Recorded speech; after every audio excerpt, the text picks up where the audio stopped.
Abi cümleten selamu aleyküm. Cumanın rahmeti, bereketi hepinizin üzerine olsun inşallah. Bunlar kendi de azlarımdır. Kendi kümesimde indirmiş olduğum kuşlardır.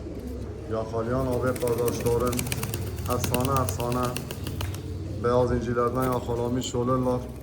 Kendi kümes kuşlarımızdır. Yakalayan abi kardeşlerime özel tavsiyemdir. Yakalayanlar bin ayrını görsün.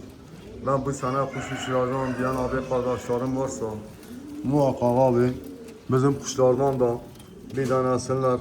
Emin Yaşin'in kendi beslemiş olduğu kuşlardan bir denesinler, kuş uçursunlar. Allah'ın izniyle çok muazzam, çok güzel kuşlar uçurmuş olacaklar. Cümleten hayırlı cumalar diyeyim. Allah'ın selamı, bereketi hepinizin üzerine olsun diyeyim. Kendi kümesimizden getirmiş olduğumuz seçme kuşlarımızla akşam mezata olacağız. Bunlar da ekstralardır.